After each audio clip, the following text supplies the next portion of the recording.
you. Thank you very much. And a little crowdsourcing, if anyone has the other bit of the slide advancer, I'll take it. Otherwise, I'll just jog over rather, or not get very far from the laptop. So anyway, it'll be nice to see it if it shows up. In the meantime, here is my very short agenda for our very short time together. I want to spend, this is advertised as, how do you do it? Right? How do you build psychological safety? And I will talk about that. And I think it starts with a deep and shared appreciation of what it is. And why has this suddenly become such a talking point in the modern organization? And so let's start here with understanding. And I thought I'd start with a story, a real story from my field research. And it's a story that I suspect plays out in a variety of ways, or at least the structure of this story, in organizations around the world every day. Right? And so the story has the following attributes. High stakes, and you can interpret that as you wish. High stakes might be there is a lot of economic value at risk. High stakes might, in some cases, mean there's human life at risk. Uncertainty, alas, increasingly we deal with uncertainty today in our organizations. I loved Amy Webb's cone. I think that was a very powerful tool. And hierarchy. Yes, hierarchy is still with us. And I'm going to suggest hierarchy is not in its own right bad. It's how it's handled that matters. Okay, so my story starts 16 years ago when an engineer at NASA, aren't you wonderful? Crowdsourcing and expertise both do indeed work. Thank you. Let's see if it does work. Yes, you're wonderful. Thank you. So my story starts 16 years ago when an engineer at NASA named Rodney Rocha had a very tentative but very disturbing concern about a possible threat to the Columbia shuttle mission. Now you can hear, I hope in that description, that this is one of those things, I call them ambiguous threats, that could be very bad indeed, or it could be nothing. Okay, now here, again, remember, high stakes, high uncertainty, and a mission management team meeting. Now that's a very formal and very high-level group. Rodney Rocha is a working engineer. He would not be in that group, but he is allowed in the room.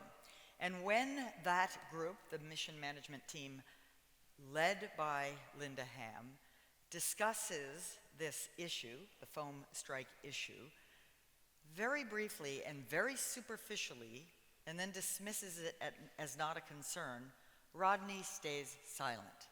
Now fast forward 6 months, the Columbia Accident Investigation Board has determined that indeed it was the foam strike threat that led to the catastrophic result of this mission, in which upon re-entry into the Earth's atmosphere, the shuttle combusted, completely killing all 7 astronauts. When asked by Charlie Gibson, an ABC News anchor in the US that August, why didn't you say anything? This is his verbatim reply. He said, I just couldn't do it. I was too low down, and his hands did this spontaneously. I don't think this is a prop. I was too low down, and she, meaning Linda Ham, senior manager of the mission, is way up here. Now, I share this quote with you because, in fact, I think it's quite poignant, and I particularly think the word couldn't is telling and powerful.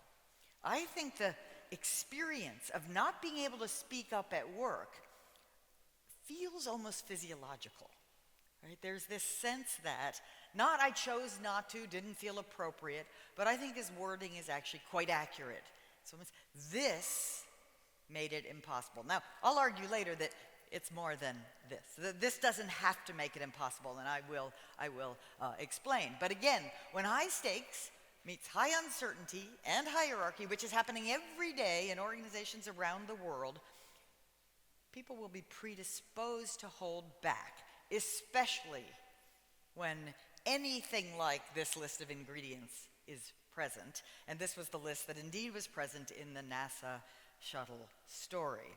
ambiguous signal that Rodney saw but didn't have enough data, hierarchical organization, initial exploratory attempt asking his boss whether he could look into it further, rebuffed, and so on and so forth. So ask yourself, do these kinds of things happen in my organization or in the organizations I study?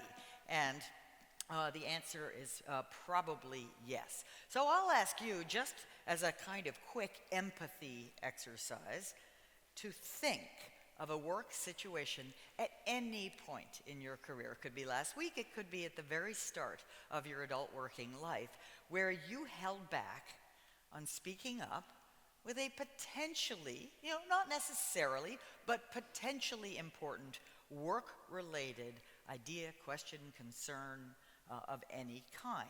And this has to be a moment where speaking up was technically possible. You did not have laryngitis or anything like that, and yet you held back. Ask yourself, who was present? What was the topic? What was it you momentarily considered saying? And then ask yourself, what do you think was the primary cause of your silence? It might be some of the features we just saw on the prior slide. And then I'll ask one more potentially provocative question, which is this: what was the consequence? Right?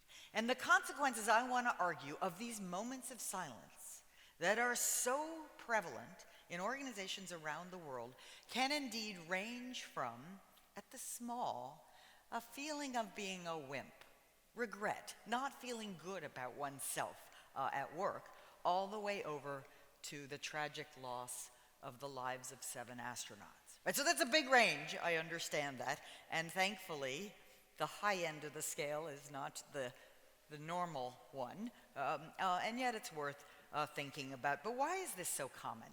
I think it's worth reminding ourselves that no one woke up this morning and jumped out of bed because they could not wait to get to work today to look ignorant, incompetent, intrusive, or negative.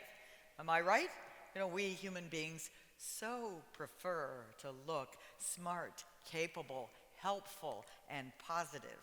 We so prefer it that we, as a species really, have evolved strategies, interpersonal strategies, to minimize what I call interpersonal risks. Now, I understand that interpersonal risks are micro risks, right? They're not the kinds of risks I was just describing with uncertain technology and so forth, but nonetheless, they're quite meaningful for human beings. And so we manage them. We manage them reasonably effortlessly. If I don't want to look ignorant, I don't ask questions. I don't want to look incompetent. I don't admit my weaknesses, and so on and so forth. You can readily recognize that the non-behaviors on the right keep you safe from scorn, let's say, and they put your organizations at risk. Right? So that's really the point I want to make here, is that we start to learn how to do this in elementary school. By the time you're a working adult, it's second nature. Right? And that's a problem for any organization that wants to be innovating, that wants to be the learning organization, that wants to keep driving into the future. All is not lost, however. This is to point out, it is not just, because I know with my Rodney story and other stories, it can in fact sound like I'm talking about only the people down here, not at all. This is one of my very favorite cartoons from the New Yorker, and we know for sure that the people, we don't know much, but we know for sure that this is a top management team. Why do we know that? Come on, help me out. All men, all white men, right? So we know that this is a top management team, which means in turn, we know that whatever they're talking about, it's strategic, right? It's important to the future. And finally, we know for sure that this company is in trouble, and in trouble for the very reason that I am talking about. People are unwilling to speak up with what's actually in their head for the very same reason that kept Rodney silent. My favorite one, by the way, the thought bubbles. In real life, you should know this. You can't see them, okay? But they're there. So keep that in mind. No, 1,000 times no. You have 1,000 no's inside your head, and you won't release just one of them right, for the good of the organization. Now, I actually studied a senior team at a global electronics company where a new executive from the outside joined the team, and they were discussing an acquisition that he was quite concerned about. And he was new, and everyone else seemed uniformly enthusiastic, and he didn't say anything. Later on, when the acquisition had gone badly wrong, he asked his colleagues, they got together, actually with the help of a consultant, and they each shared anything that they might have done or not done that contributed to this failure, this business failure. And he said, quite emotionally, he said, "I let you down." And he was terribly apologetic. He said, "I had concerns, I didn't share them." And then he said something I'll never forget. He said, "I didn't want to be the skunk at the picnic." Now I want to label that as a frame. I want to label that as a problematic frame. If you are an executive in a team making a strategic decision, that's not a picnic, right? That's the wrong frame. And by the way, if you have a dissenting view, that's not a skunk. That's a treasured colleague. Okay, so frames matter. I'll talk more about that as we go. But interpersonal risks, I want to point out, they vary based on context. So here's like Amy's cone. This is just to point out that some work is more predictable than others. When we are doing highly routine work, and I think clearly, often, that's where the money is made, that is where the value is coming from. That beautiful little Corolla is going to come rolling off the line any minute now and be sold, and that is good. Some work, we have a lot of knowledge about how to do it well, and we recognize that there's heterogeneity, there's variability, there's a need for customization. Cardiac surgery being an example. And then some work, we have a goal, we have an aspiration, we want to cure some disease, and we don't have a clue. That's innovation work, right? And as we go to the right, clearly, as we go to the right, the uncertainty goes up. Meanwhile, the interpersonal risks are very real along this whole spectrum, but they vary in nature. Here, it might be hard for me as an associate on the line to speak up with an improvement idea, or speak up if I notice something, tiny, that might or might not be a problem. And of course, as I'm sure you well know, Toyota has gone out of its way for decades to create the conditions whereby you will do that as an associate, as a team member on the line. In complex operations like cardiac surgery and strategic decision making, and even strategic marketing, here are the biggest interpersonal risks that you might want to worry about. Just that risk that feels so wrong of disagreeing with the boss, of pointing out something that might but might not be an error.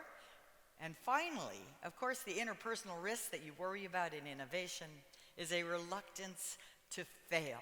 If you're not willing to try something out that might fail, you're not willing to innovate. Of course, you know that. If you're not willing to offer a half-baked idea, your team is in trouble.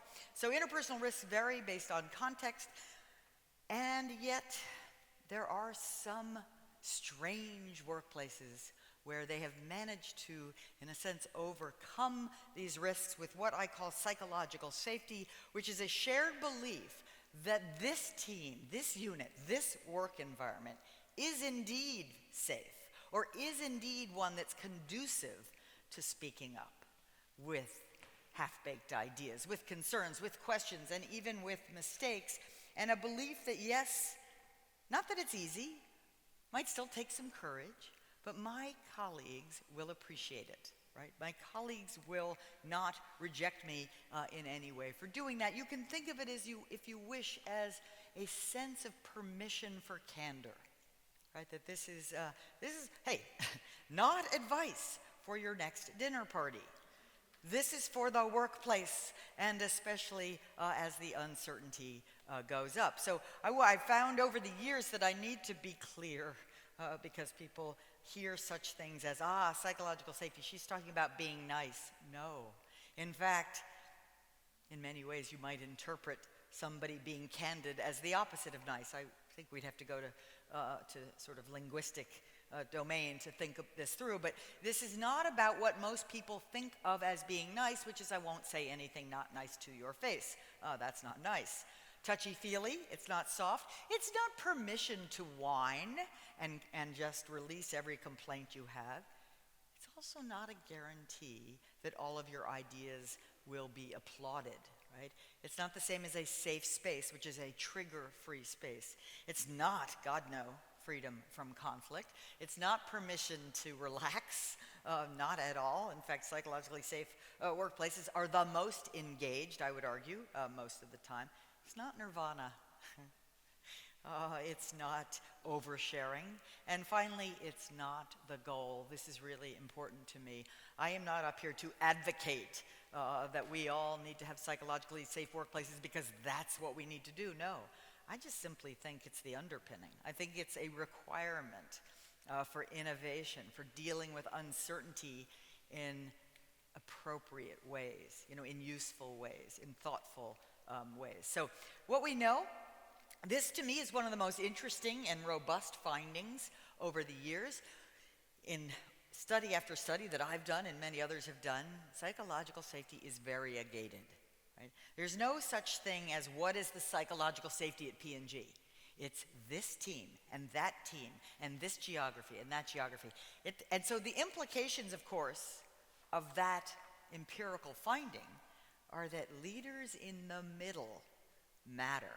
They are the ones who are shaping what I call the interpersonal climate, right? Not necessarily the culture of the whole organization, which is still very real, but the interpersonal climate, the climate that determines how much we believe it to be part of our responsibility and possibility to speak up. I promise, I know this font is too small and this list is too long. I just point out the general category. Many, many studies, now over 200, showing a relationship, a statistical relationship between psychologically safe climates and a whole variety, gamut of learning behaviors, speaking up about error, creativity, and so on and so forth. But what about performance, right? That's what we're interested in. We're interested in doing well, and it can be tempting to think, yes, this is for learning, this is for sharing, this is not for hardcore results. I disagree. And I got some help a few years back from Google. This is Julia Rozovsky. She is a PhD psychologist, and she led the now famous study called the Aristotle Project at Google. And Julia and her colleagues set out to try to find out once and for all what variables explained the difference between high-performing and low-performing teams. They did a lot of work, and as you know, they have a lot of data and a lot of analytic prowess. And what they found in the first sort of few months of the study was that nothing worked. IQ didn't work, gender mix didn't work, where you went to school didn't work, and so on and so forth. And they were getting a little discouraged until finally Julia and her colleagues encountered the concept of psychological safety. This is from the New York Times article about this. And it was as if everything suddenly fell into place. Okay, I admit it, emphasis added. But it is not every day that I wake up and read in the New York Times cover article in the magazine section that my work made everything fall into place at Google. And indeed, if you clicked through the online version, you did get to my original article, Administrative Science Quarterly, on this construct. So I was feeling pretty good about this. And then I started to ponder the date. Okay, so this is 2016. That original article was published in 1999. Now, that is a 17-year gestation, which is long even in medicine, so I felt less good from that point. But let me tell you just one of my favorite studies that I was involved in this domain, because it builds on the Google study nicely. This was a study of 23 NICUs in 23 neonatal intensive care units, 23 North American hospitals in the US and Canada. And among other things, we distributed the, by now, validated survey measure of the degree to which you feel able to express yourself at work, okay? Lo and behold, the first result that pops off the screen at us is this one, that there is a statistically significant, role-based predictive value of how safe you feel at work that is quite nicely correlated with status in this particular ecosystem of medicine. So let me ask you, does this result surprise you? Okay, so I see lots of shaking heads, and I admit it didn't surprise us either. In fact, this was hypothesis one. But here's what did surprise us. When we looked unit by unit at the data, we found something interesting. We found that the status-induced psychological safety gap, which we expected and found, was not present in every unit. Right? In some, it was absolutely flat and high, which meant, of course, in others it's steeper than, sort of slightly under half had the flat high, steeper than what you see here. Now, each and every one of these 23 work units, 120 or so employees each, were actively engaged in quality improvement work. That's how we got in. That's how we got allowed to study them. So two questions come to mind when I tell you about that weird variability. Question one, does it matter? And the answer to question one is a resounding yes. So 3 years into this study, those with the flat-high pattern had an 18% improvement in morbidity and mortality, that's harm and death, compared to those with the steep pattern. Right? So it really matters. You know, if you're running a high-stakes environment like this, it matters that the lowest status folks feel able to speak up. Okay, question two. What explains the difference? Right? And it's not resources, it's not top management support, it's not architecture, it's not where they went to school, it's nothing like that. It is, frankly, leadership in the middle. In this case, it's somebody called the medical director, the top doc in the unit. How he or she showed up, the degree to which others, so this is when I talk about how hierarchy is not bad in its own right. It's how it's handled that mattered. So when others in the unit reported that the medical director, using the survey measure again, that the medical director was what we called inclusive, reached out, asked for others' views, pointed out that he or she might miss something, and so very small micro behaviors, if you will, made all the difference. 18%, right? This is a big deal in medicine to find that kind of impact, simply because people feel that their voice is welcome at work. So, this takes me to my sort of 2x2 as a leader, whether you're a medical director or a CEO. I want to argue that you have two important jobs. One is, indeed, of course, to promote and enable high standards, excellence. Right? And the other is to help create an environment where people can be their best selves and bring their full self to work. If you don't do either, I call that the apathy zone. This is where people quit and stay. You know, they're still getting a paycheck, but that's about all that's going on. And sure, if all you worried about was psychological safety, you might in fact be at risk of creating the comfort zone. Love my colleagues, love my boss, and I don't work very hard. I have to admit I don't see much of that anymore, but I still do see this one. I call it the anxiety zone, but I want to be very clear. I'm not talking about anxiety about the future, anxiety about the competition, or even anxiety about missing a deadline. I'm talking about interpersonal anxiety, the kind of anxiety you feel when you're in over your head and you can't ask for help. You see a tentative problem and you're reluctant to share it with your team, with your boss, and so forth. So this is, of course, the holy grail. I call it the learning zone. I want to make the point that there's no trade-off. This is a both-and situation. This is two challenging dimensions for leaders to consider, and no doubt you have thought about it. I would ask you now, whether you are from academia or practice or government or anywhere else, you know, where do you find yourself most often? This is dynamic. We don't just get into the learning zone and stay there forever after. We find ourselves sometimes losing our motivation or losing our sense of belonging, let's say. But the point is that in the world in which we live with uncertainty, and so forth, we need to do that. So I now want to shift gears, to leadership responsibilities. I won't talk about this one. Others will. What can you do to motivate people? I want to talk about this one. What can you do to make sure you're hearing from them? A CEO I met recently said, "My greatest fear is I don't know what's going on." I thought that was a wise leader, right? Because in fact, that should be your greatest fear. So what can you do? Let me take you back to NASA. This is Leroy Kane. He's a senior leader in the organization, and he was asked by Charlie Gibson to respond to what Rodney Rocha said. And his answer was, "You are duty-bound as a member of this team to voice your concerns," right? No ifs, ands, or buts about it. You are duty-bound. It is your obligation.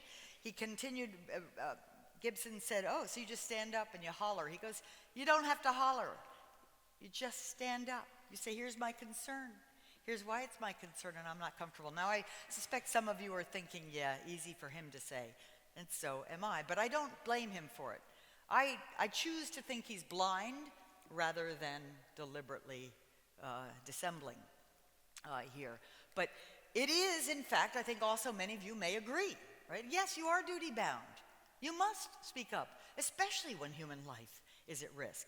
And I agree with that. My question to you is, does it work? And my answer is not really, right? So I'll point out here that relying on courage and or duty is not a terribly effective strategy, and just know that an ethical stance is great, important, but not the same as figuring out what's it going to take to make this a reality. And that's where I want to go. I want to go next. So how do you build it?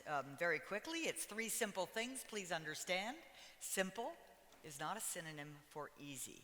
I would argue that each of these takes a little bit of skill, a little bit of practice, but can become habitual. And I've seen it become habitual. Let me explain them one at a time. So framing the work starts with the recognition that all of us are looking at reality every day, all day, through cognitive frames. Cognitive frames shape how we make sense of a situation. We think we see reality, but we don't. We see reality filtered through our frames. So the leadership challenge here is one of reframing. It's using words and behavior to reshape people's frames. And again, just to illustrate, go back to the skunk at the picnic. I argued then, and I'll repeat, that was an inappropriate frame for strategic decision making. No skunk, no picnic.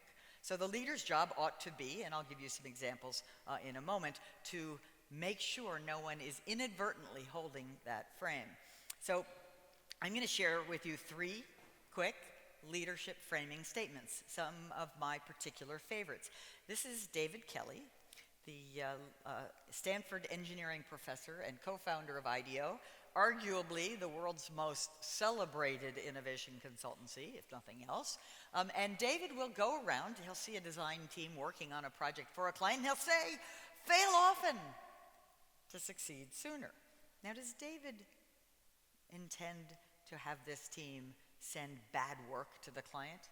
Of course not. No, what he's doing is he's framing the work. He is saying, or at least maybe a better way to put this, he is reminding them, because surely they already know, that this is the kind of work for which success requires, it's not optional, requires failure along the way. So the deeper question I always say is, why does he feel the need to say it? Surely these young, bright people know this already. Of course they do. But still, they've got mind bugs, right? They've got instincts. They've got that experience of never having gotten a bad grade in their entire life, and they don't want to fail, right? They want to hit it out of the park the first time. So what David Kelly and other wise leaders recognize is that you must, as a leader, keep reframing to override human instinct, because human instinct is a risk factor in a complex, uncertain world. Here's another example. This is Krista Quarles, CEO of OpenTable, the platform company that does restaurant reservations. And she said, "Early, often ugly, it's okay. It doesn't have to be perfect because we can course correct much faster. Again, she's framing the work. She's saying this is the kind of business for which our success comes from getting it out there. Get out there quick, and then we'll make it better. And by the way, how will we make it better? Through interactions with users. This is not something we can do behind closed doors, but again, she's overriding instincts. She's overriding the human instinct to wait until it's perfect before we give it a try. Now, a setting where I've done a lot of my field research is healthcare delivery. So I want to share one more leadership framing statement from that setting, from a tertiary care hospital, a hospital that takes care of the very sickest children. This is Julie Morath, who was chief operating officer for a decade, from 99 to 2009, and she would go around back when this was not a popular thing to say, and just remind everybody at all times, healthcare, by its very nature, is a complex, error-prone system. What's she doing? She's framing the work in a way that was quite an anathema to the way they spontaneously framed it, which is when something goes wrong, there's a culprit. When something goes wrong, there's an idiot. We got to go find that person and weed them out and shame them. What she was saying was, healthcare by its very nature is a complex system. Speaking up improves care. Tell us about the things you see. It saves lives. And again, overriding instincts. Okay, here are some tacit frames held by many managers that kill psychological safety. And top management knows best. You know, employees are self-interested. Let me just quickly replace these with some deliberate beliefs that I think build psychological safety. So they are sort of the opposite in every way. Employees are trustworthy and well-intentioned. They may make mistakes, etc., but they mean well because our purpose and mission are exciting to them. Everyone has access to vital information, and agreement and consensus are risk factors. More on that in just a moment. And dissent is a sign of organizational health. So that's framing. This one's very quick. Inviting engagement. I will just go right to the most important tool in inviting engagement. It is this. It is the leadership art of asking good questions. Now, you might want to know what's a good question. A good question, this could be handy in just a moment, is one that you don't know the answer to, right? And it's one that focuses us on something that matters. It's not, hey, what's on your mind? It invites careful thought and it gives people room to respond, okay? And here are some examples. Two types. One type that helps us go broad, and one type that helps us go deep. I just want to flag one of them. They're all good questions. They're all free to be used at almost any time. I flag who has a different perspective, because I often hear a leader say, of a team, top management or otherwise, say, does anyone have a different perspective? The frame in that question is, any one of you brave enough to slow me down? Good. No, right? The frame in this question is, one of you has a treasure, I just don't know who. It's so words matter. And so you can see that even in the inviting engagement proactively, we're also not leaving framing far behind. And last but not least, let's say you frame the work, you remind people of what's at stake and why it matters that we hear from you, and then you invite engagement proactively. By the way, when you ask a question, the reason this is such a powerful tool is that it flips the calculus that poor Rodney Rocha was up against. Right? He was in the meeting, no one asked him for his views, he felt he couldn't do it. Had Linda Ham said, Rodney, I know you've been doing some thinking about this, which she did, what do you think? It would have been virtually impossible for him to remain mute. And you know this, right? A senior person asks you for your thoughts, you supply your thoughts. But let's say people provide their thoughts and you bite their head off as a result of what they say. That's going to kill the psychological safety pretty quickly. So let me just give you one final and I think useful story for the essence of a productive response as a leader. This is Alan Mulally. Many of you know he led a very successful and impressive turnaround of Ford Motor Company when it was in very real trouble, when he came on bleeding red ink. And Alan said, he said to his team, listen, I want to hear from you. I want you to let me know red, color code red for bad, and yellow for caution, and green for good. First couple of senior team meetings, everything was green. You got it. You were there. You saw. So this is, like that cartoon. And finally, Mullally says, listen, team, we are on track to lose $17 billion, that's a B, dollars this year. Anything not going well. Notice how he frames the work and invites engagement at the same time. After a deathly pause, Mark Fields, head of all of the Americas, raised his hand and proceeded to describe a very serious problem with a new model vehicle. Then the room went quiet. Every person around that table reports having the following thought: okay, he's out of here. They thought Mark was going to be fired for speaking truth to power. That's obviously not what happened, or I wouldn't tell you this story. What happened was Mullally put his hands together and started to applaud. And then he said, Mark, thank you for that clear line of sight. Now what can we do to help? That's a productive response. 2 features. 1, it's appreciative. Thank you. Not Pollyanna-ish, isn't that wonderful, Mark? It's not. It's bad news. But the clear line of sight is a genuine thank you for that clear line of sight. Now what can we do to help? That's a productive, forward-facing. So appreciative and forward-facing, the essence of a positive response. And let me just summarize this so we can talk about it. Whoops, sorry. I'm going to go right to this one.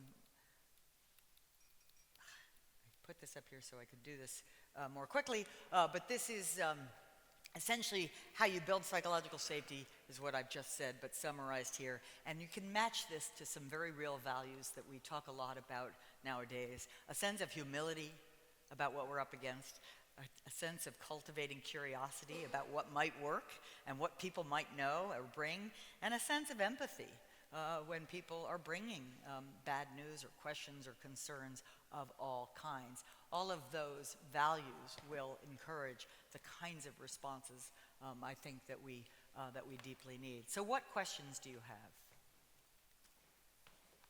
We have about 4 minutes for questions. I misread your signs. I'm sorry. That's okay.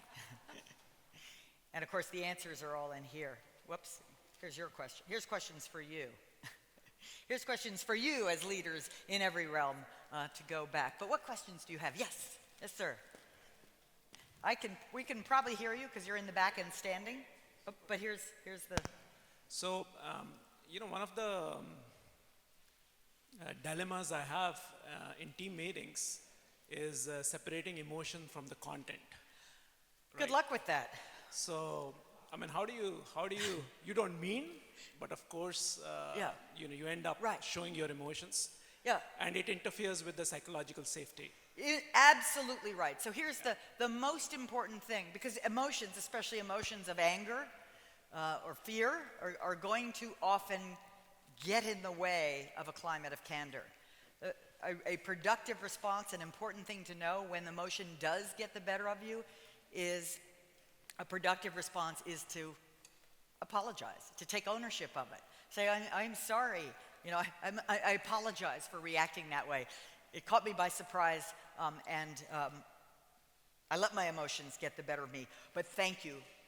Thank you so much for that clear line of sight, right? So, in other words, recovery is as important as avoiding the negative reaction in the first place. I have an article called Too Hot to Handle that addresses that issue directly. And what we do say is, you're not going to drive emotion out of the organization, nor, frankly, do we want you to.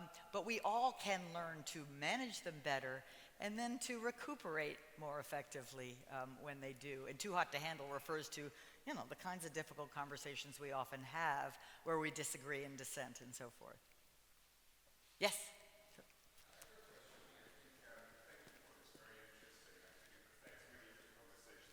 We're having about corporate culture. Thank you. I find the notion of purpose quite interesting and links to what Philip said earlier in terms of the more evolved, mature leader. What I'm experiencing in kind of agile context, organizational design, is that it's not so easy just to say, please contribute, please raise your voice. You need to build some patterns or change the habits. What's your experience with that? The longer version of this session I would get into some of these structures, The structures like the Brain Trust at Pixar, the structures like some of the focus groups at the Children's Hospital, the structures that got put in place to necessitate voice, right?